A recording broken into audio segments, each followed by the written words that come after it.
風吹去門前的迷霧，唯有你跟隨我的腳步，迎面而來鮮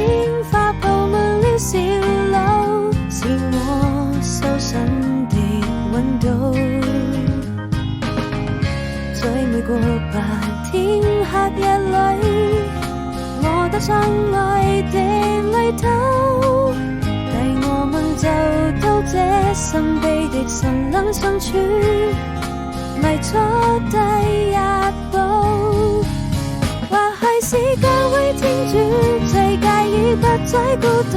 許下的一定要一起擁抱幸福，為夢想去追